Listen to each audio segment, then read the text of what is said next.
Assalamualaikum warahmatullahi wabarakatuh. Perkenalkan, nama saya Nurul Fazilah dengan NIM D1A1211016, Program Studi Agribisnis Fakultas Pertanian Universitas Haluoleo. Baik, di sini saya akan mempresentasikan PPT saya yang berjudul Konsep dan Urgensi Konstitusi dalam Kehidupan Berbangsa dan Bernegara. Konsep dan urgensi konstitusi dalam kehidupan berbangsa negara. Istilah konstitusi dikenal dalam sejumlah bahasa, misalnya dalam bahasa Prancis dikenal dengan istilah constituteur, dalam bahasa Latin Italia digunakan istilah constitutio, dalam bahasa Inggris digunakan istilah constitution, dalam bahasa Belanda digunakan istilah constitutie, dalam bahasa Jerman dikenal dengan istilah Verfassung, sedangkan dalam bahasa Arab digunakan istilah masyurutiyah. Constituer dalam bahasa Prancis berarti membentuk. Pembentukan yang dimaksud dengan membentuk di sini adalah membentuk suatu negara. Konstitusi mengandung permulaan dari segala peraturan mengenai suatu negara atau negara. Kata lain bahwa konstitusi mengandung permulaan dari segala peraturan mengenai negara, pembentukan suatu negara atau menyusun dan menyatakan suatu negara, dan sebagai peraturan dasar mengenai pembentukan negara. Fungsi konstitusi. 1. Konstitusi berfungsi sebagai landasan konstitusionalisme. Landasan konstitusionalisme adalah landasan berdasarkan konstitusi, baik konstitusi dalam arti luas maupun konstitusi dalam arti sempit. Konstitusi dalam arti luas meliputi undang-undang dasar, undang-undang organik, peraturan perundang-undangan lain, dan konversi. Konstitusi dalam arti sempit berupa undang-undang dasar.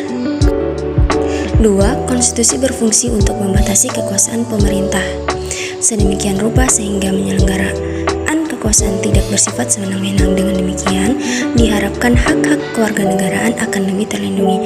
Gagasan ini dinamakan konstitusionalisme, yang oleh Charles Joachim Friedrich dijelaskan sebagai gagasan bahwa pemerintah merupakan suatu kumpulan kegiatan yang diselenggarakan oleh dan atas nama rakyat, tetapi yang dikenakan beberapa pembatasan yang diharapkan akan menjamin bahwa kekuasaan yang diperlukan untuk pemerintahan itu tidak disalahgunakan oleh mereka yang mendapat tugas untuk memerintah. 3. Konstitusi berfungsi membatasi atau mengendalikan kekuasaan penguasa agar menjalankan kekuasaannya tidak sewenang-wenang terhadap rakyatnya, memberi suatu rangka dasar hukum bagi perubahan masyarakat yang dicita-citakan terhadap tahap berikutnya, dijadikan landasan penyelenggaraan negara menurut suatu sistem ketatanegaraan tertentu yang dijunjung tinggi oleh semua warga negaranya, menjamin hak-hak asasi warga negara. Alasan mengapa diperlukan konstitusi dalam kehidupan berbangsa negara Indonesia.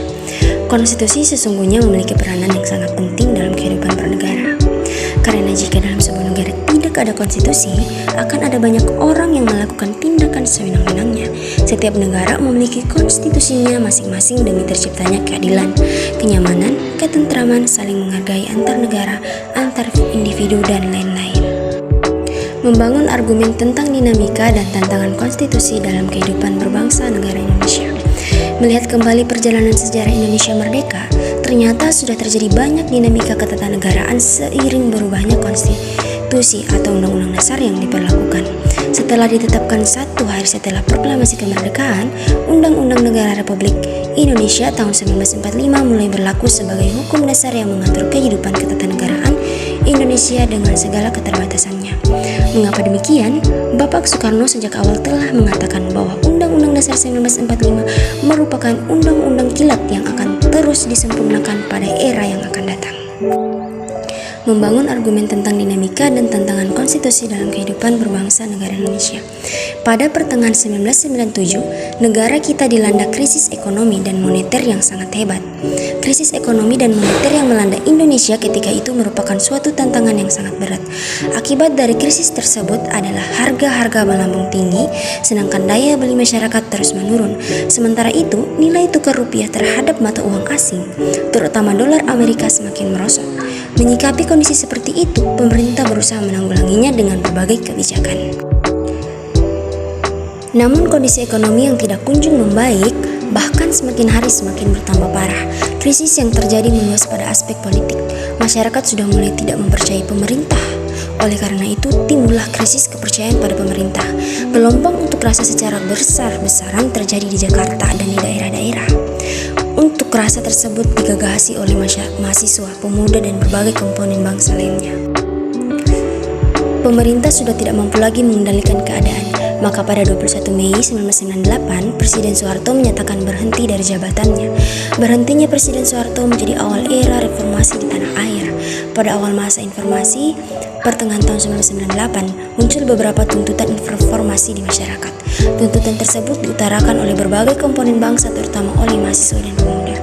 Beberapa tuntutan informasi itu adalah sebagai berikut. Pertama, mengamandemen Undang-Undang NRI 1945. 2. Menghapuskan doktrin dwi fungsi Angkatan Bersenjata Republik Indonesia.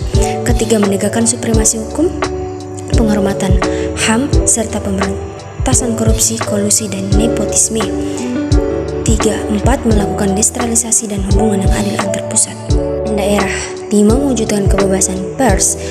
Dan terakhir, mewujudkan kehidupan demokrasi. Tuntutan untuk mengamandemen Undang-Undang Negara Republik Indonesia tahun 1945. Adanya tuntutan tersebut didasarkan pada pandangan bahwa Undang-Undang 1945 belum cukup memuat landasan bagi kehidupan yang demokratis, pemberdayaan rakyat, dan penghormatan HAM. Selain itu, di dalam isi Undang Dasar 1945 juga terdapat pasal-pasal yang bisa menimbulkan banyak penafsiran atau lebih dari satu tafsir, dan membuka dapat peluang bagi penyelenggaraan negara yang otoriter, sentralistik, tertutup, dan berpotensi tumbuhnya ruang praktik korupsi, kolusi, dan nepotisme atau KKN.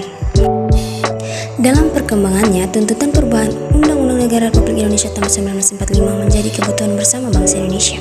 Berdasarkan hal tersebut, Majelis Permusyawaratan Rakyat hasil pemilu 1999 sesuai dengan kewarganegaraannya, kewenangannya yang diatur di dalam pasal 37 Undang-Undang Dasar 1945 melakukan perubahan secara bertahap dan sistematis dalam 4 kali perubahan, yakni perubahan pertama pada sidang umum MPR 1999, perubahan kedua pada sidang tahunan MPR 2000, perubahan ketiga pada sidang tahunan MPR 2001, perubahan keempat pada sidang tahunan MPR 2002. Baik, itulah tadi hasil dari presentasi saya. Kurang dan lebihnya mohon dimaafkan. Sekian, terima kasih. Wassalamualaikum warahmatullahi wabarakatuh.